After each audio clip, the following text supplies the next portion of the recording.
इस हॉस्पिटल की आदरणीय एमएस डॉक्टर सुमन मेहंदी रत्ना जी, हमारे एडिशनल एमएस साहब किशन कुमार जानी जी, आदरणीय प्रदीप पारचा जी, आदरणीय विनोद पारचा जी, आदरणीय आर.के. सक्सेना जी, आदरणीय अरुण भसीन जी,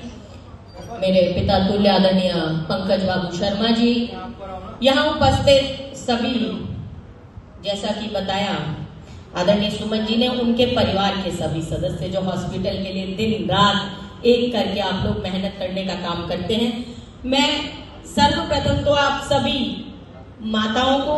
महिलाओं को मातृ दिवस की हार्दिक शुभकामनाएं देती हूँ, हार्दिक बधाई देती हूँ और यही कहूंगी कि ऋग्वेद में एक मंत्र आता है, अग्निमीड़े प्रोहितम यज्ञस्य देव मृत्युजम होतारम रत्नधात्मम। ऋतुओं के निर्माता, इस जग के प्रकाशक उस परमात्मा को मैं बारंबार प्रणाम करती हूँ और मैं पूछती हूँ कि आखिर यज्ञ क्या है? क्या केवल हवन कुंड में आहुति डालना यज्ञ कहलाता है? नहीं, किसी भूखे को भोजन कराना भी यज्ञ कहलाता है, किसी प्यासे को पानी पिलाना भी यज्ञ कहलाता है, किसी राहगीर को राह दिखाना भी यज्ञ कहलाता है, किसी अशिक्षित को शिक्षित करना भी यज्ञ कहलाता है और सबसे बड़ी बात मैं तो कहूंगी, अपने माता पिता का सम्मान करना यज्ञ कहलाता है, महिलाओं का आदर करना यज्ञ कहलाता है, एक रोगी को निरोगी बनाना यज्ञ कहलाता है और सबसे बड़ी बात, रक्तदान महादान जैसा कार्यक्रमों का आयोजन कराना मुझे लगता है महायज्ञ कहलाता है। उस महायज्ञ में आप सब आहुति देने के लिए आए हुए हैं और मैं आपको धन्यवाद देती हूँ इस सफल आयोजन के लिए, मैं बधाई देती हूँ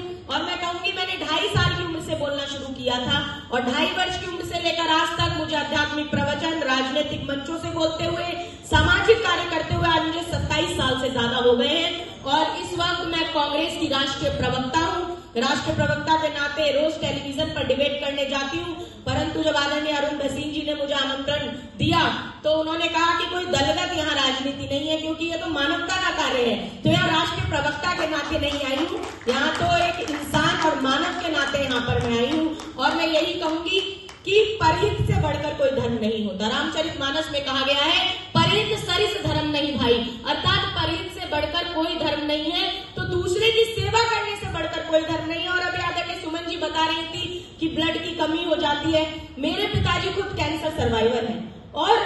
मैंने देखा जिस समय वो हॉस्पिटल में थे उनको भी ब्लड की आवश्यकता पड़ी और ये सच्चाई है कि सबसे पहले रिश्तेदारों का धीरे धीरे खिसकना चालू हो जाता है कई बार, क्योंकि ब्लड देना बहुत छोटी सी चीज मैं कहूंगी नहीं है, इसके लिए भी बहुत जिगर चाहिए, बड़ी हिम्मत चाहिए और यहाँ मैंने देखा कि आपने कहा यहाँ भी ब्लड बैंक है, आप स्वैच्छिक रूप से भी आ सकते हैं, यहाँ पर कार्यक्रम किया जा रहा है, यहाँ भी ब्लड डोनेट करो और आपकी डॉक्टर अगर सबसे पहले आके ब्लड दे रही है तो मुझे लगता है इससे बड़ा और मानवता को कोई परिचायक नहीं हो सकता। ये बहुत धन्यवाद ज्ञापित करने वाली बात है।